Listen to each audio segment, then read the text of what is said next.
Hai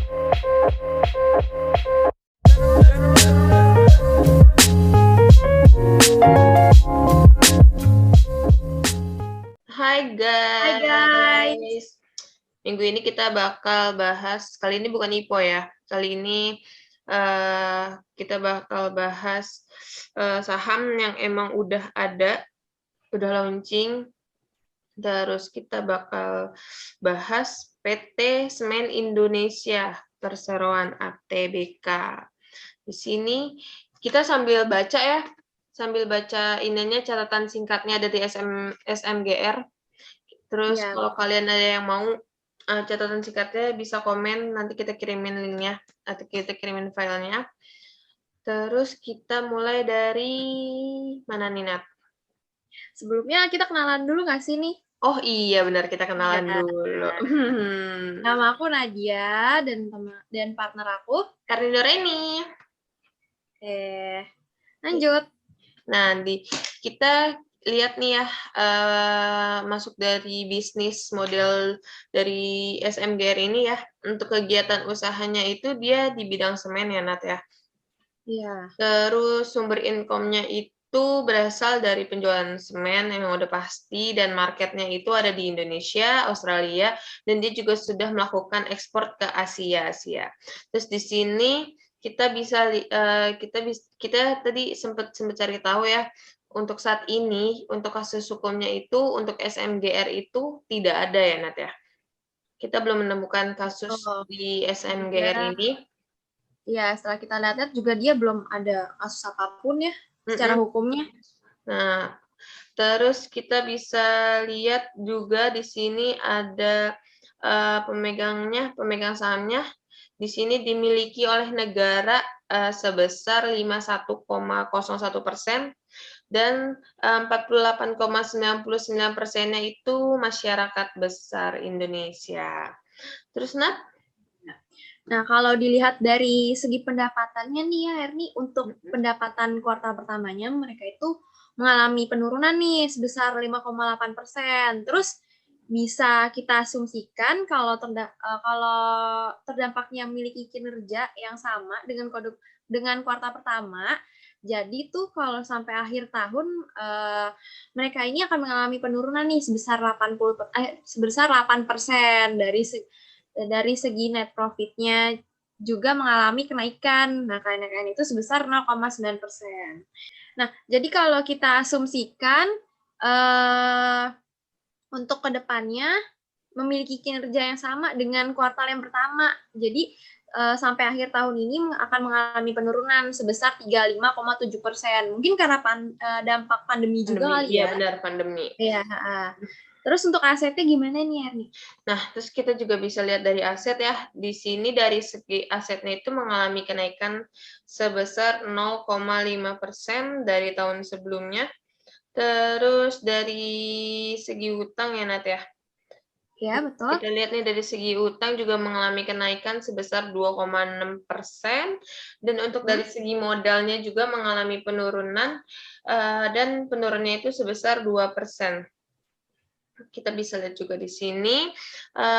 Di sini temuan ini tuh merupakan perkembangan dari 2014 sampai 2018 sampai 2021 ya. Ya. Terus yang pertama kita bisa lihat MPM-nya. Nah, di sini MPM-nya untuk profit margin-nya di 2021 ini hanya sekitar 5,56%, jadi mengalami penurunan dibandingkan dengan tahun sebelumnya. Dan ini merupakan MPM paling rendah ya, Nat ya? Iya, betul. Dia paling rendah ternyata. Terus, Nat, IPS-nya, Nat?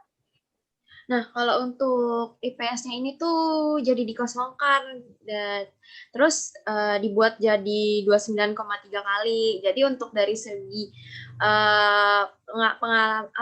pengalaman kenaikannya itu lumayan signifikan sih. Terus kalau kita lihat nih secara historis, emang rata-rata di tahun 18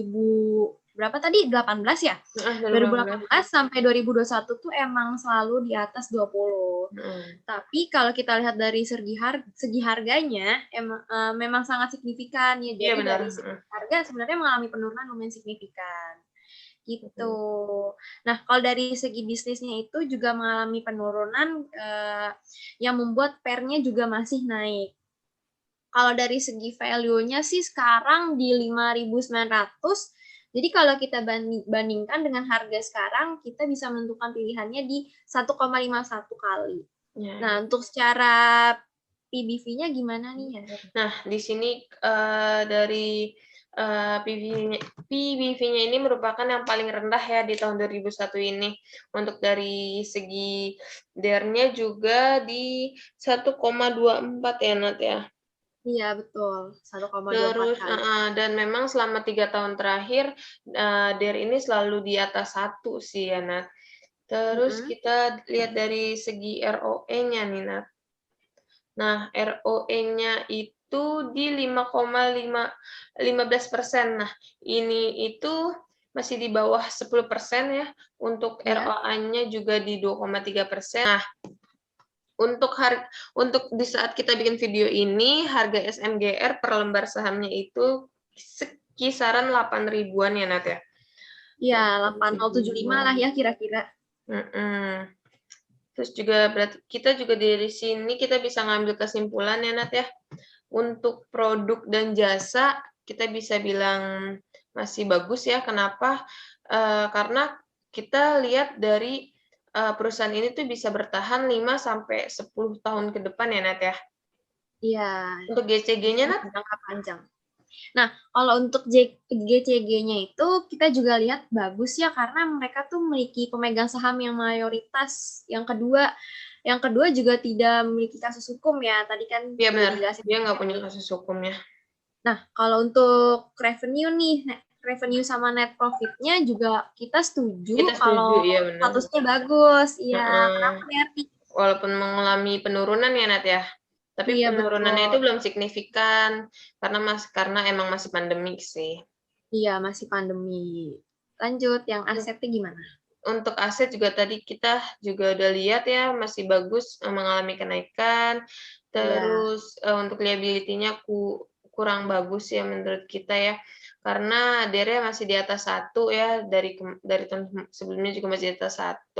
Terus kalau untuk book value-nya juga masih kurang ya, mungkin karena pandemi juga. Kurang bagus. Karena sekarang juga masih di atas harga book value yang rata-rata sih. Iya. Nah, untuk ROE-nya juga kurang bagus ya, dia tuh masih di bawah 9% gitu. Tapi buat dividennya nih mereka oke banget nih. Karena tuh si SMGR ini selama 5 tahun terakhir tuh cukup baik memberikan dividennya kepada investornya. Iya betul-betul. Nah, katanya sih diduga-duga nih ya, akhir tahun mereka akan mengalami kenaikan nih. Karena kalau dilihat dari kondisi kelebihan pasokan semennya itu, mereka masih terus terjadi hingga tahun ke tahun yang datang kan. Betul. Terus katanya kelebihan pasokan semennya tuh kira-kira 5 juta ton nih. Terus mereka tuh akan mendorong pemasok semen berlomba-lomba juga dalam kompetisi harga jual saham mereka. Jadi gimana nih, kita buy or buy? Nih menurut kita sih buy ya. Kita buy beli ya. Buy banget. Terus karena juga kalau dia dari asetnya juga mengalami kenaikan juga ya, Nat ya. Terus dia juga sering memberikan dividen kepada para investornya ya kan. Berarti ya secara nggak langsung perusahaan ini mengatakan kalau dia itu berjalan dengan baik dan semestinya gitu. Iya. Cukup sampai sini analisis dari kita. Kita tidak merekomendasikan untuk membeli, tapi itu tergantung dari masing-masing investor ya. Keputusan kalian yang mengambil. Jadi kalian yang tanggung. Betul. See you. Dadah.